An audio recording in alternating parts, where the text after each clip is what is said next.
WhatsApp guys, welcome back to Stop Up Academy. मैं मयंक पालीवाल, आपका accountancy का मेंटर। और आज के इस वीडियो में मैं आपके लिए लेकर आ गया हूं क्लास 11 अकाउंटेंसी से चैप्टर नंबर 8 का जर्नल, और जिसमें हमारा अगला टॉपिक है बैंकिंग ट्रांजैक्शंस। आपको बहुत अच्छे से याद होगा बच्चों, इसके सबसे पहले वीडियो में मैंने आपको इंट्रोडक्शन दिया था और मैंने वहां पर आपको बेसिक ट्रांजैक्शंस को कैसे रिकॉर्ड किया जाता है वो समझाया था। उसके बाद पार्ट 2 में बच्चों हम लोगों ने डिस्कस किया था one of the most important topic of this chapter, trade discount, cash discount and rebate. और अब बच्चों मैं आ चुका हूं उसके अगले पार्ट में, जिसके अंदर हमें डील करना है कि बैंकिंग ट्रांजैक्शंस जो होते हैं उन्हें किस तरीके से बुक्स ऑफ अकाउंट्स में रिकॉर्ड किया जाता है। तो आज बच्चों हम लोग यहां पे डिस्कस करेंगे बैंकिंग ट्रांजैक्शंस, मतलब आपके फर्म के बीच में और आपका जो बैंक अकाउंट जहां पे जिस बैंक में होता है उसके साथ आप जो भी ट्रांजैक्शंस करते हो उन ट्रांजैक्शंस को बुक्स ऑफ अकाउंट्स में कैसे रिकॉर्ड किया जाता है। तो ज़्यादा इसमें कोई बहुत बड़ी बात नहीं है, ईजी टॉपिक है बच्चों, बहुत आसानी से आप लोगों को समझ में आने वाला है। हम सीधे चलते हैं बच्चों अपने ट्रांजैक्शंस की तरफ और एक एक करके ट्रांजैक्शन को लॉजिकली इसके पीछे हम रूल्स अप्लाई करेंगे, कौन सा अकाउंट क्यों डेबिट हो रहा है, कौन सा अकाउंट क्यों क्रेडिट हो रहा है। तो जैसे कि आप पहले ट्रांजैक्शन में देख सकते हैं बच्चों, तो फाइनली आज हमारे पास ऐसे ट्रांजैक्शन है जिनमें डेट भी गिवन है। नहीं तो आप बोलोगे कि सर जितने भी अभी तक आपने 2 पार्ट में हमको ये पूरा का पूरा जर्नल सिखाया उसमें कहीं डेट तो देखने को मिलती नहीं है। तो यहाँ बच्चों आपको डेट देखने को मिलने वाली है। तो आप देख सकते हैं कि भैया हमारा जो ईयर है वो कौन सा है, हमारा ईयर है 2023। मंथ हमारे पास कौन सा है सर, ये है अप्रैल। और यहाँ पर बच्चों 1 अप्रैल से ही आपके ट्रांजैक्शन स्टार्ट हो रहे हैं। तो यहाँ क्या करना होता है इस तरीके से बच्चों, यहाँ पर ना आपको सबसे पहले ईयर मेंशन करना पड़ेगा 2023। उसके बाद बच्चों आपको यहाँ पे डेट मेंशन करनी पड़ती है जो कि है अप्रैल 1। और चलते हैं बच्चों ट्रांजैक्शन पे। हो क्या रहा है, paid into bank. Paid into bank का मतलब होता है हमने बैंक में कैश जमा किया है। कितना, 11,000 rupees for opening a current account. अब ऑब्वियस सी बात है भाई, सेविंग अकाउंट तो यहाँ खुल नहीं सकता, क्योंकि सेविंग अकाउंट खुलता है आपके और हमारे जैसे आम इंडिविजुअल्स के। ये एक फर्म है, ये एक बिजनेस एंटिटी है। ये जब बैंक के पास बैंकिंग करते हैं तो इनके लिए जो अकाउंट होता है वो कौन सा अकाउंट होता है, करंट अकाउंट। तो आपको ये टेंशन नहीं लेना है कि वो करंट अकाउंट में जा रहा है। आप तो ये देखो कि हमने कैश लिया और कहां ले आके जमा कर दिया, बैंक में। सो it will increase our bank balance. आपने यहाँ पे 11,000 रुपीज कहां जमा कर दिए, बैंक में, तो it will increase our bank balance. अब बैंक हमारे लिए क्या होता है, एसेट। जैसे ही आपका बैंक बैलेंस इंक्रीज होगा, एसेट इंक्रीज होगा, आपको उसको कहां लेके जाना है, डेबिट साइड में। तो यहाँ पे आप एंट्री बनाएंगे, बैंक अकाउंट डेबिटेड। हो गया कैश जमा बैंक में, हो गया बैंक बैलेंस इंक्रीज। लेकिन जो ऑफिस में कैश रखा था वो तो कम हो गया ना, तो decrease in asset is credited. तो यहाँ पे on the one hand bank balance increase हो रहा है, but on the other hand बच्चों आपका जो कैश नाम का एसेट है वो डिक्रीज हो रहा है। तो increase in asset is debited and decrease in asset is credited. कितना सर, 11,000। तो बिल्कुल लॉजिक के साथ मैंने आपको बता दिया है क्यों अकाउंट को यहाँ पे डेबिट और क्रेडिट किया जा रहा है। नरेशन लिखना बिल्कुल भी ना भूलें, सिंपल लिखेंगे हम यहाँ पे कैश पेड टू बैंक। अब चाहो तो आप आगे लिख सकते हो for opening a current account, ऐसा कोई जरूरी नहीं है। अगले ट्रांजेक्शन पे आते हैं बच्चों। यहाँ देखिए क्या हो रहा है, विथड्रू फॉर प्राइवेट एक्सपेंसेस ₹1,000। अब यहाँ बच्चा कंफ्यूज हो जाता है। यहाँ उसको ये चीज़ तो समझ में आ जाती है कि यहाँ पे ड्राइंग्स हो रही है क्योंकि यहाँ पे प्राइवेट एक्सपेंसेस लिखा है, लेकिन भाई यहाँ पे कहीं पर भी नहीं लिखा है कि ये जो अमाउंट विड्रॉ किया जा रहा है ये बैंक से विड्रॉ किया जा रहा है, ऐसा नहीं लिखा है। जैसे कि आप लोग देखेंगे, यहां देखिए, withdrew from bank for private use, यहां पे ड्राइंग्स की जा रही है बैंक से। यहां पर बैंक्स ड्राइंग से नहीं की जा रही है, सॉरी ड्राइंग्स बैंक से नहीं की जा रही है, यहां पे ड्राइंग्स ऑफिस से की जा रही है। तो यहां पे लिखा है withdrew for private expenses, businessman का पर्सनल खर्चा है, कौन पे कर रहा है, बिजनेस पे कर रहा है, क्या बन जाएगा ये हमारे लिए ड्राइंग्स। तो यहां बच्चों हम लोग डेट मेंशन कर देंगे अप्रैल 2। अब ड्राइंग्स का लॉजिक मैं आपको समझा दूं, अकाउंट जरूर ओपन आप यहाँ पे ड्राइंग्स करेंगे, लेकिन उसके लिए यहाँ पे लॉजिक क्या लगता है मैं आपको बता दूं। ड्राइंग्स करने से ना बिजनेस में कैपिटल आपका क्या हो जाता है, कम हो जाता है। और कैपिटल जब भी कम होगा तो उसको कहाँ लेके जाना पड़ेगा, हमको डेबिट साइड में। ये लॉजिक होता है ड्राइंग्स अकाउंट को डेबिट करने के पीछे। तो बिजनेसमैन यहाँ पे पर्सनल यूज के लिए 1,000 रुपए विड्रॉ कर रहा है। बिजनेसमैन बिजनेस से जब कभी भी कैश और गुड्स विड्रॉ करता है बच्चों, अपन लोग उसको क्या बोलते हैं, ड्राइंग्स। अब ड्राइंग्स डेबिट क्यों होता है, क्योंकि ड्राइंग्स करने से बिजनेसमैन का कैपिटल जो है क्या हो जाएगा, कम हो जाएगा। और जब भी बिजनेसमैन का कैपिटल कम होता है कहाँ ले जाते हैं हम लोग, डेबिट साइड में। तो कम हो रहा है कैपिटल, लेकिन अकाउंट यहाँ पे कौन सा खोलूंगा मैं, यहाँ पे ड्राइंग्स। अब ये क्या लेकर गया है बिजनेस से, सर ये कैश लेकर गया है, कितना, 1,000 रुपीज। तो बिजनेस में जो कैश नाम का एसेट है बच्चों वो भी कम हो जाएगा। तो मुझे यहाँ पे ओपन करना पड़ेगा टू कैश अकाउंट। तो बिजनेसमैन की कैपिटल कितने से कम होगी, 1,000 से, और बिजनेस के अंदर कैश भी कितने से कम हो जाएगा, 1,000 से। नरेशन लिखना बिल्कुल भी ना भूलिए, cash withdrew for personal use या पर्सनल एक्सपेंसेस जो आपने लिखने हो। तो यहाँ पे ये ट्रांजैक्शन भी हमारा कंप्लीट हो गया बच्चों। नेक्स्ट देखते हैं हमारे पास अप्रैल 3 में क्या देखने को मिल रहा है। तो अप्रैल 3 में यहाँ पर हम देख सकते हैं विथड्रू फ्रॉम बैंक। अब यहाँ पर ना पर्सनल यूज नहीं लिखा है, अब यहां पर पर्सनल यूज नहीं लिखा है, यहां प्राइवेट यूज लिखा था, यहां प्राइवेट यूज नहीं लिखा है। अब मैं बैंक से विड्रॉ कर रहा हूं तो फिर भाई पर्सनल यूज के लिए नहीं कर रहा हूं तो काय के लिए कर रहा हूं, फॉर ऑफिस यूज। यहां हम क्या मान के चलेंगे कि यहां पर जो कैश विड्रॉ किया जा रहा है बैंक से वो पर्सनल यूज के लिए नहीं है, वो काय के लिए है, ऑफिस यूज के लिए। मतलब कहीं ना कहीं ये पैसा जब हमने जमा किया था बैंक में उसका जस्ट ऑपोजिट ट्रांजेक्शन है कि हम यहाँ पे बैंक से क्या कर रहे हैं, कैश विड्रॉ कर रहे हैं। तो बच्चों कैश विड्रॉ करूंगा तो बिजनेस में क्या आ जाएगा, कैश। तो increase in asset is debited, क्योंकि कैश नाम का एसेट क्या हो जाएगा, इंक्रीज हो जाएगा। लेकिन आप अगर बैंक से पैसा निकाल के ऑफिस में लाओगे तो it will decrease your bank balance, आपका बैंक बैलेंस कम हो जाएगा। तो यहाँ पे एक है इंक्रीज इन एसेट, दूसरा है डिक्रीज इन एसेट। कितना अमाउंट निकाल के ला रहा हूँ मैं बैंक से, सर 3000 रुपीज़। तो यहाँ पे बच्चों अपन लोग मेंशन कर देंगे 3000 और 3000, एकदम क्लियर। अब एक काम करो बच्चों, यहाँ पे फटाफट नरेशन लिख दो, विथड्रू कैश फ्रॉम बैंक। अब ये अंडरस्टूड है कि बच्चों ये ना ऑफिस यूज़ के लिए है। और आगे चलता हूँ मैं और अब आ जाता हूँ बच्चों अप्रैल 4 में क्या हो रहा है। अप्रैल 4 में हमसे बोला जा रहा है withdrew from bank for private use. देखो मैंने आपसे कहा था ना, इसको आपस में कंपेयर करो। यहाँ जो आपने कैश विड्रॉ किया है ये ऑफिस से विड्रॉ किया है, यहाँ जो आप कैश विड्रॉ कर रहे हो ये बैंक से विड्रॉ कर रहे हो फॉर पर्सनल यूज़। कितना, 1500। तो जैसे ही बिजनेसमैन जो है वो बिजनेस के बैंक अकाउंट से 1500 विड्रॉ करेगा, लेकिन for personal use same concept लगा दो भाई, ड्रॉइंग्स अकाउंट ओपन हो जाएगा। क्योंकि बिजनेसमैन बिजनेस से पैसा निकालता है तो उसकी कैपिटल क्या हो जाती है, कम हो जाती है। तो यहां पर आ जाएगा बेटा फिर ड्रॉइंग्स अकाउंट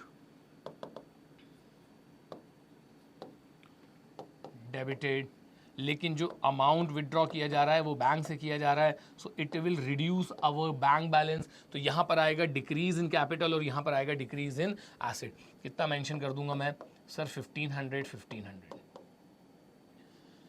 नरेशन लिखना बिल्कुल भी ना भूलें। तो मैं यहाँ लिखूंगा बच्चों withdrew from bank for personal use. एकदम क्लियर। तो यहाँ पे हमारे जो ट्रांजैक्शंस थे वो सारे के सारे ट्रांजैक्शंस मैंने आपने बता दिए हैं। और भी ट्रांजैक्शंस अभी हमारे पास देख सकते हैं, आपके पास अप्रैल 5 है, आपके पास अप्रैल 6 है। तो इन ट्रांजैक्शंस को भी बच्चों अभी हमको यहाँ पे रिकॉर्ड करना है। तो अब मैं वापस से फॉर्मेट बनाऊँ, ये इसमें थोड़ा सा टाइम लग जाता है। तो काम करते हैं, ये सारे के सारे ट्रांजैक्शन जो मैंने आपको समझा दिए ये आपने भी अपनी नोटबुक में नोट कर लिए होंगे, और नहीं किए तो वापस से वीडियो को रिवाइंड करिए, फिर से देखिए, सारे ट्रांजैक्शन रिकॉर्ड करिए, उसके बाद आगे के ट्रांजैक्शन समझिए। सिर्फ वीडियो देखने से आपका काम नहीं बनने वाला है। तो यहाँ से बच्चे काम करते हैं। अब जिन चीज़ों की मुझे ज़रूरत नहीं है उन्हें मैं यहाँ से हटा देता हूँ।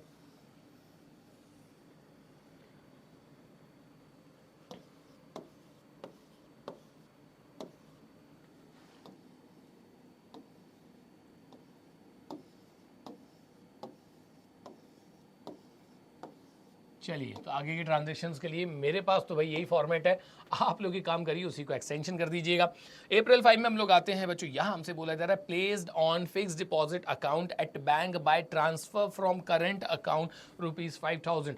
आपको लैंग्वेज यहाँ पे कॉम्प्लेक्स लग सकती है, लेकिन इसका जो मतलब है वो उतना ही आसान है। Place on fix deposit account का मतलब होता है कि हम एक एफडी करवा रहे हैं, एक फिक्स डिपॉजिट करा रहे हैं 5000 रुपीज़ की।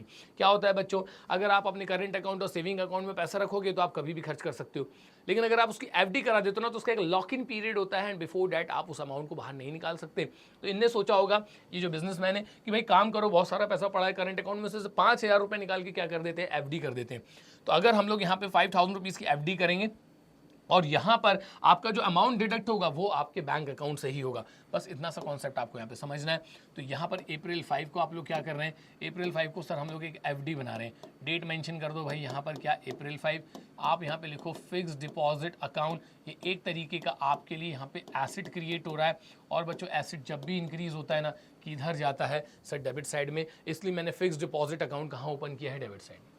अब ये क्या कर रहे हैं, ये आपका अमाउंट ना आपका जो करंट अकाउंट है ना उसी में से काट रहे हैं। तो आपका जो 5,000 रुपीज़ का बैलेंस है वो बैंक बैलेंस क्या हो जाएगा, कम हो जाएगा। और एसेट जब भी कम होता है तो कहाँ जाता है, क्रेडिट साइड में। तो यहाँ पर हम देख सकते हैं बच्चों 5,000 का एक एसेट क्रिएट हो रहा है, तो ऑन द अदर हैंड 5,000 का एसेट आपका कम भी हो रहा है। नरेशन लिख दीजिए, प्लेस्ड, जिस तरीके से यहाँ लिखा है वैसे लिख दीजिएगा, placed on fixed deposit account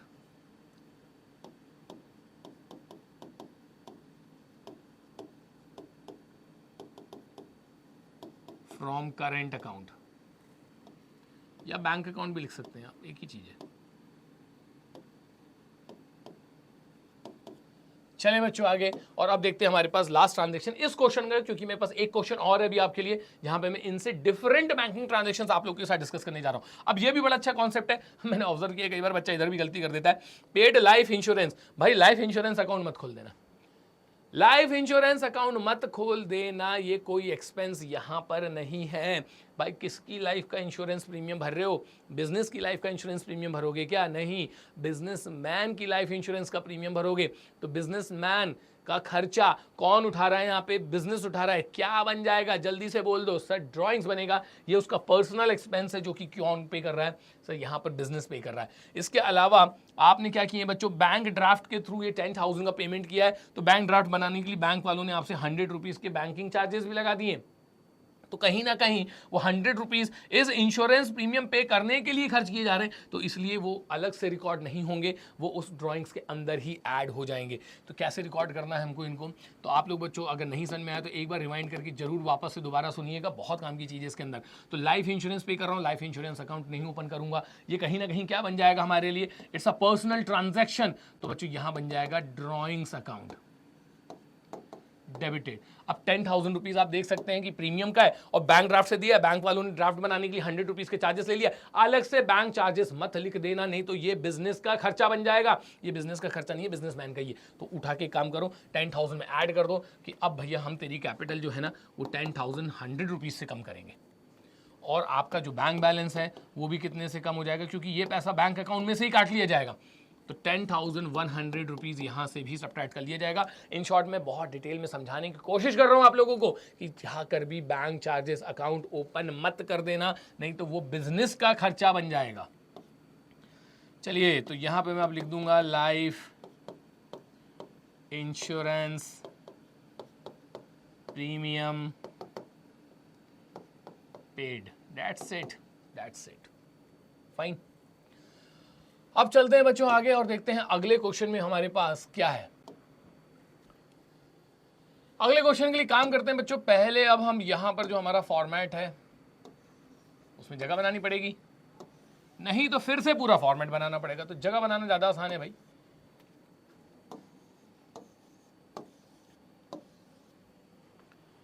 आ जाओ भैया अब क्वेश्चन पे, ये रहा आपका अगला क्वेश्चन, ठीक है। मार्च 1, मार्च 2, मार्च 5, मार्च 20, मार्च 31, बस 5 के अंदर ये जो ट्रांजैक्शंस में लेकर आया हूं इसके अंदर, और जो प्रीवियस हमारे 5 to 6 ट्रांजैक्शन थे इसके अंदर आपके बैंकिंग ट्रांजैक्शंस कवर हो जाएंगे। यहां आप देख सकते हैं बच्चों, बहुत इंटरेस्टिंग एक चीज मैं आपको बता दूंगा। यहां पे आपसे बोला जा रहा है मार्च 1 को received a cheque from Ramesh and company to whom goods were sold for rupees 2,000 last year allowed him 1% discount. एक चीज मैं आपको बता दूं बच्चों, जब कभी भी आप लोग चेक रिसीव करें ना, आगे के ट्रांजैक्शन रीड करके पता लगा लिया करो कि चेक सेम डे डिपॉजिट हो रहा है या फिर किसी और दिन डिपॉजिट हो रहा है। तो आपको जैसे ही चेक मिलेगा आगे के ट्रांजैक्शन आप लोग रीड किया करें, और वहां से आपको आइडिया लगाना होता है कि ये जो आपका पर्टिकुलर चेक है वो सेम डे डिपॉजिट हो रहा है या फिर किसी और दिन। इसके पीछे लॉजिक होता है, अगर आपको जो चेक मिला और अगर आप सेम डे डिपॉजिट कर देंगे तो आप बैंक अकाउंट ओपन करिए, लेकिन अगर आप चेक आज रिसीव कर रहे हैं, डिपॉजिट किसी और दिन कर रहे हैं, तो उसके लिए फिर आपको cheque in hand account open करना पड़ता है। तो यहां मैं आपको बता दूं, इस ट्रांजेक्शन में बैंक अकाउंट फिलहाल ओपन नहीं होने वाला है, पहले वाले में यहां ओपन होगा cheque in hand. And what's the reason behind that, आप देखेंगे मार्च 1 को चेक रिसीव कर रहा हूं रमेश से, और मार्च 2 में जाके रमेश का चेक डिपॉजिट कर रहा हूं, तो भाई 2 दिन में अंतर है ना। अब जो ट्रांजैक्शन की जब हैपनिंग होती है तभी रिकॉर्ड किया जाता है, ऐसे नहीं कि 1 तारीख को चेक लिया 2 तारीख को डिपॉजिट कर रहा हूं तो 2 तारीख को रिकॉर्ड करूंगा। 2 अलग अलग ट्रांजैक्शन बनाइए, एक जिस दिन चेक रिसीव कर रहे हैं और एक दूसरा जिस दिन चेक डिपॉजिट कर रहे हैं। तो क्या याद रखना है बच्चों, क्या है concept, when cheque received and deposited into the bank same day bank account open करिए। But when cheque received and not deposited into the bank same day, cheque in hand account open करिए। तो यहाँ पे मैं कौन सा account open करने वाला हूँ? Cheque in hand account open करूंगा आपकी बार। तो सबसे पहले भैया काम कर देते हैं, हमारी जो डेट है वो डेट मेंशन कर देते हैं March 1। अब देखो भैया एक एक करके कहानी यहाँ पे हमको क्या बनानी है। तो received a cheque from Ramesh and company to whom goods were sold for ₹2000 last year allowed him 1% trade 1% discount. तो ये कौन सा डिस्काउंट है? ये कैश डिस्काउंट है, क्योंकि चेक मिलने से जो आप उसको अमाउंट पे डिडक्शन दे रहे हैं तो वो कौन सा डिस्काउंट कहलाता है? Cash discount. हमको क्या मिल रहा है? चेक। अब आप एक चीज़ देख लीजिए कि भैया गुड्स कितने के बेचे थे? 2000 के। चेक 2000 का नहीं मिलेगा। 2000 के गुड्स बेचे थे, 1% का डिस्काउंट दूंगा तो मुझे उसमें से डिस्काउंट काट के क्या मिलने वाला है आपको? यहाँ पर जो है डिस्काउंट काटने के बाद आपको वो है जो चेक मिलने वाला है। अब एक चीज़ मैं आपको और बता दूं, अगर आपको याद होगा तो लेक्चर नंबर 2 में ट्रेड डिस्काउंट कैश डिस्काउंट पढ़ाते वक्त मैंने आपको बताया था कि when discount is given in calculated form it will not be subtracted from the given value. मतलब अगर यहाँ पे 1980 और 20 रुपीज़ का डिस्काउंट अलग अलग लिखा रहता तो मैं 20 रुपीज़ 1980 में से माइनस नहीं करता। लेकिन when discount is given in percentage form तो फिर मुझे उसको गिवन वैल्यू में से माइनस करके लिखना पड़ता है। तो आप देख सकते हैं कि 2000 का 1% होता है 20, वो 20 में माइनस करूंगा और वैल्यू कितनी निकल कर आएगी? 1980। तो इस तरीके से जब कैलकुलेटेड डिस्काउंट होता है तो उसको गिवन वैल्यू में से माइनस नहीं करते हैं, लेकिन जब परसेंटेज के फॉर्म में गिवन होता है तो उसको गिवन वैल्यू में से माइनस करते हैं। तो यहाँ पे मुझे क्या मिल रहा है? सर चेक मिल रहा है। तो यहाँ मैं लिखूंगा cheque in hand account debited. अब आपको 2000 के गुड्स बेचे थे आपने, उस पर आपने क्या देना है? सर उस पर हमको यहाँ ना 1% का जो डिस्काउंट है वो माइनस करना है, जो कि होता है ₹20। तो भैया जो चेक मिलेगा वो मिलेगा 1980 का। यहाँ लिख दो बच्चों आप लोग 1980। And we are offering discount, हम डिस्काउंट दे रहे हैं। डिस्काउंट देना वाली यहाँ बच्चों एक्सपेंस हो जाता है। पूरा पूरा लिखिएगा डिस्काउंट अलाउड अकाउंट डेबिटेड। कितने का डिस्काउंट है? सर 20 रुपीज़ का। और ये चेक मुझे किससे मिल रहा है? सर ये चेक मुझे मिल रहा है रमेश एंड कंपनी से। हमारी एसेट जो है बच्चों कम हो रही है इधर पे। कैसे एसेट कम हो रही है?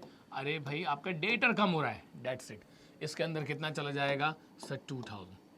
तो एक एसेट कम हो रही है डेटर, अब वही काय में कन्वर्ट हो गई आपके चेक में। नरेशन लिखना बिल्कुल भी ना भूलें। Cheque received and discount allowed to, किसको दे रहे हैं? Ramesh and company. ये लीजिए पहला ट्रांजैक्शन आपका तैयार हो चुका है। चलते हैं अगले ट्रांजैक्शन की तरफ। तो देखते हैं अगले ट्रांजैक्शन में मेरे पास क्या है। मार्च 2 में आपसे बोला जा रहा है कि अब इसी चेक को उठा के हमने कहाँ जमा कर दिया है? बैंक में जमा कर दिया है। जो 1980 का चेक था उसको उठा के काम करो बैंक में जाके जमा कर दो। तो जैसे ही चेक बैंक में जमा करूंगा it will increase our bank balance. हम ये मानेंगे कि भैया चेक तो क्लियर हो जाएगा। सो it will increase our bank balance. Increase in asset is debited. आप यहाँ पे चेक जमा कर देना। कितने का चेक जमा करोगे? अरे जितने का चेक मिला था भाई उतने का चेक जमा करो ना। 1980 का चेक आपको मिला था, वही चेक जाके आप बैंक में जमा कर दो। और जो आपने cheque in hand account open किया था ना उसको अब यहाँ पे क्लोज कर दो, क्योंकि चेक अब आपसे जा चुका है। तो चेक इन हैंड, तो यहाँ कितना आ जाएगा बच्चों? 1980। तो आप इसका कैलकुलेशन और फंडा बहुत क्लियर समझ में आ रहा है कि जिस दिन चेक मिलेगा cheque in hand account open करूंगा, जब जमा कर दूंगा उस दिन बैंक अकाउंट ओपन करूंगा। तो नरेशन लिख देंगे अपन लोग यहाँ पर, cheque deposited into the bank। Cheque हमने लेके कहाँ जमा कर दिया है? बैंक में जमा कर दिया। सर इसकी डेट देख लीजिए एक बार, March 2 है बच्चों। तो यहाँ पे March 2 लिखेंगे अपन।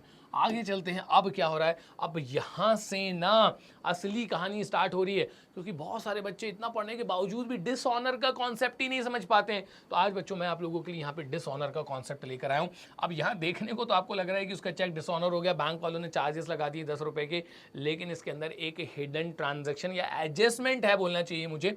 तो मैं आपको बता दूं कि जो चेक आपने 1 तारीख को रिसीव किया था उस चेक को आपने 2 तारीख को बैंक में जमा कर दिया। 5 तारीख को आपका जो चेक है भैया वो आपको पता चला कि ये तो उठा के बाउंस हो गया है। अब बाउंस होना ही डिसऑनर होता है, मतलब रमेश का चेक आपके बैंक अकाउंट के अंदर क्लियर नहीं हुआ, तो बैंक वालों ने भैया आपसे ना 10 रुपए वसूल लिए बैंक चार्जेस। ये हमको भी भुगतना पड़ता है और जिसका पार्टी का जो आपका चेक डिसऑनर जिसने कराया है उसको भी देना पड़ता है। तो फिलहाल ये बैंक चार्जेस हमको ही देने पड़ेंगे 10 रुपए के।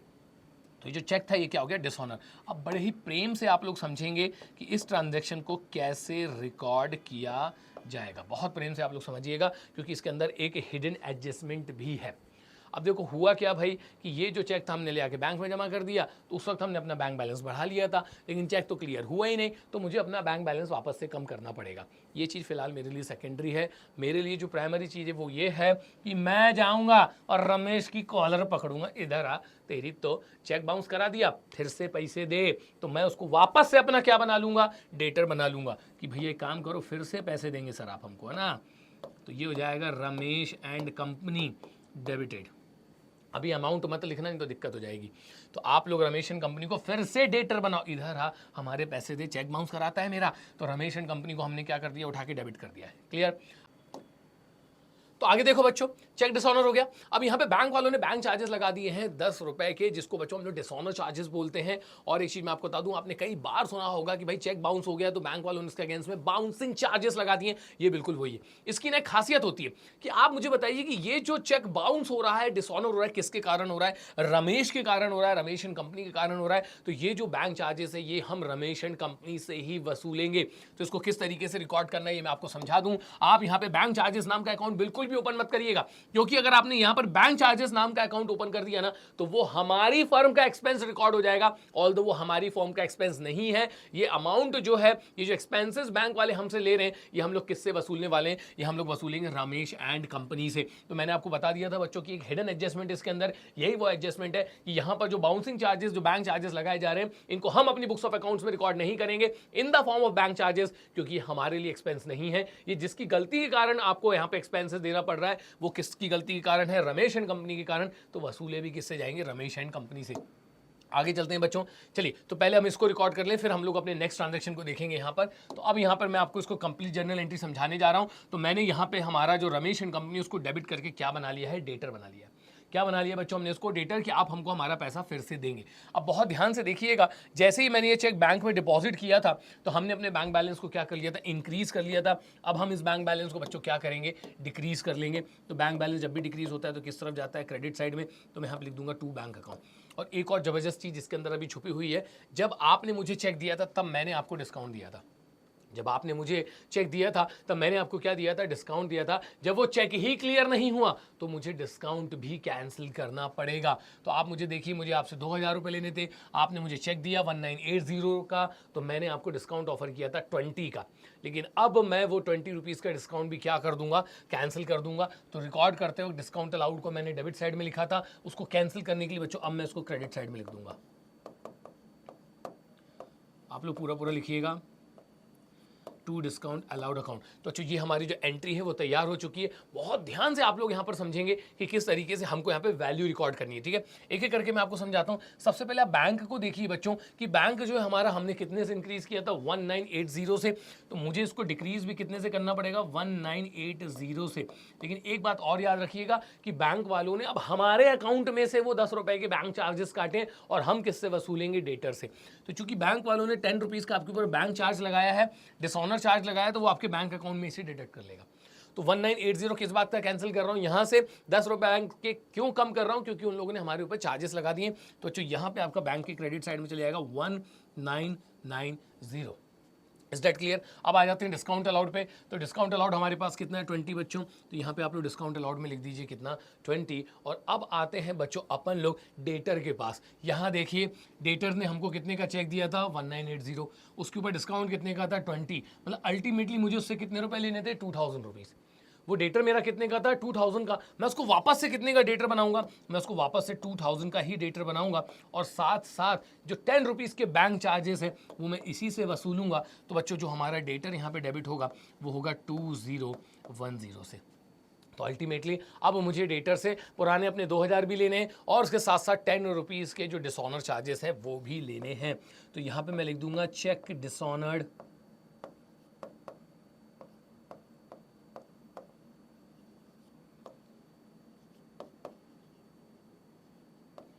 एंड बैंक चार्ज्ड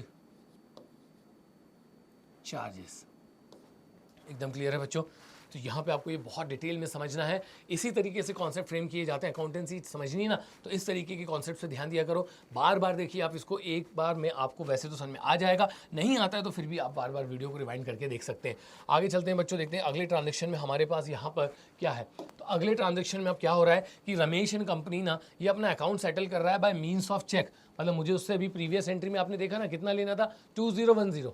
सर कायदे से तो उससे 2000 लेना था, मानता हूं, लेकिन वो जो डिसऑनर चार्जेस हैं वो भी मुझसे वसूलूंगा। तो अब इस पोजीशन पे, इस डेट पे आते आते मुझे उससे कितना लेना है, 2010, और बंदा मुझे चेक दे रहा है 2025 का। क्यों? क्योंकि 15 रुपीज़ अब मैं उससे क्या चार्ज कर रहा हूँ, हमारा पेमेंट लेट हो गया तो उसके ऊपर मैं 15 रुपीज़ का इंटरेस्ट से चार्ज कर रहा हूँ। तो यहाँ देखो बच्चों, अब एक काम करते हैं, इसको लिखे रहने देते हैं, अपन चलते हैं सीधे अगले पेज पे, बिना फॉर्मेट की एंट्री बना लेते हैं। फॉर्मेट से तो आप लोग बिल्कुल कंफर्टेबल अब हो चुके हैं। तो यहाँ तो आप देखेंगे कि डेट हमारी क्या है, मार्च 20। तो काम करो भाई, इधर लिख लो मार्च 20। मतलब आप लोग अपने उसी फॉर्मेट को कंटिन्यूएशन में इस पर्टिकुलर ट्रांजेक्शन को रिकॉर्ड कर लीजिएगा। तो मार्च 20 में आता हूँ, Ramesh and company settle his account by means of a cheque. अब वो अपने को क्या कर रहा है बच्चों, चेक दे रहा है कितने का, 2025 का। तो again it will increase our bank balance. तो यहाँ पर आ जाएगा हमारा बैंक अकाउंट डेबिटेड कितने से, सर चेक हमको मिल रहा है आपकी बात 2025 का। Is that clear? ये चेक किसने दिया है, सर रमेश एंड कंपनी ने दिया है। तो यहाँ पे लिखो बच्चों आप लोग रमेश एंड कंपनी, और रमेश एंड कंपनी में आएगा 2010। मुझे उससे लेना कितना था, 2010। अरे सर कहाँ 2010 लेना था, आपको तो उससे 2000 लेना था भाई, पहले 2000 लेना था, बाद में चेक बाउंस हो गया, मैंने उसके 10 रुपए के जो बैंक चार्जेस थे वो भी उसके अकाउंट में ऐड कर दिए। तो मुझे उससे लेना है 2010, और बंदा मुझे चेक दे रहा है 2025 का। 15 रुपीज़ मुझे यहाँ पे बच्चों एक्स्ट्रा मिल रहे हैं, किस बात के, तो मैं उससे यहाँ पर इंटरेस्ट वसूल रहा हूँ, जो कि मेरे लिए हो जाएगी income. Income and gains are credited. आप चाहे तो बच्चों यहाँ क्वेश्चन में भी देख सकते हैं कि साफ साफ बताया जा रहा है कि बीइंग फॉर इंटरेस्ट चार्ज, ये जो एक्स्ट्रा 15 रुपीज़ मिल रहे हैं आपको किस बात के, इंटरेस्ट के। नरेशन लिखना बिल्कुल भी ना भूलें। Cheque received from Ramesh and company including interest, interest मिला के। फाइन, चलते हैं आगे, और लास्ट ट्रांजैक्शन है बैंकिंग वाले टॉपिक में। इसके बाद बच्चों मैं आप लोगों के लिए लेकर आ रहा हूं bad debt and bad debt recovered का कॉन्सेप्ट क्या होता है, उसके साथ कुछ मिसलेनियस ट्रांजैक्शंस में भी हम लोग डील करेंगे। और उसके बाद बच्चों अगले पार्ट में हम डिस्कशन करने जा रहे हैं स्पेशल ट्रांजैक्शंस, और ये सभी आपके लिए बहुत इंपॉर्टेंट है। हर एक पार्ट में से कोई ना कोई ट्रांजैक्शन का कॉन्सेप्ट जो है वो आपसे एग्जाम में पूछा जा सकता है। तो मैं आता हूँ बच्चों अब अगली डेट पे हमारे पास, जो कि है मार्च 31। तो यहाँ पे बच्चों मार्च 31 लिख देते हैं, और देखते हैं ट्रांजैक्शन क्या है। बैंक वालों ने बैंक चार्जेस लगा दिए हाफ ईयरली, ये हमारे ही एक्सपेंस है, क्योंकि यहाँ पे मैं आपको क्या एक्सप्लेनेशन दे रहा था कि भैया यहाँ पर जो बैंक चार्जेस है ना, ये वाले बैंक चार्जेस हमारे नहीं है, बैंक ने हमारे अकाउंट में से डिडक्ट जरूर कर लिए, लेकिन हम किससे वसूल लेंगे, रमेश एंड कंपनी से। लेकिन ये जो बैंक चार्जेस है ना आपके 100 रुपीज़ के हाफ ईयरली, ये हमारे ही है। तो इसको बच्चों मैं एक्सपेंस बना के रिकॉर्ड करूँगा। तो यहाँ पे आ जाएगा आपका bank charges account debited, and it will reduce our bank balance to bank account। तो यहाँ बच्चों मैंने लगा है expenses and losses are debited, यहाँ मैंने लगा है decrease in the value of asset is credited। 100 rupees लिख दीजिए, और उसके बाद आ जाएगा आपका bank charged half yearly expenses. Clear? तो यहाँ बच्चों हम लोगों ने अपना जो बैंकिंग ट्रांजैक्शन का कॉन्सेप्ट होता है जर्नल के अंदर, उसको बहुत ही डिटेल में कवर कर लिया है। जैसा कि मैंने आपसे कह के रखा है कि इस बार की आपकी तैयारी होगी हमारी जिम्मेदारी। तो आप देख सकते हैं हम लोग कुछ भी नहीं छोड़ रहे हैं, और मैंने आपसे पहले भी कहा था कि अगर आप इन वीडियो से प्रिपरेशन करते हैं, आपको कहीं और से पढ़ने की बिल्कुल भी जरूरत नहीं पड़ेगी। हर एक कॉन्सेप्ट हमारे सब्जेक्ट का यहाँ पर कवर किया जा रहा है। तो बच्चों अब जल्द मिलेंगे हम लोग अपने अगले वीडियो में। आपको हमारा वीडियो कैसा लगा कमेंट बॉक्स में जाके लिखना बिल्कुल भी ना भूलें। मिलते हैं बच्चों अगले वीडियो में। जय हिंद।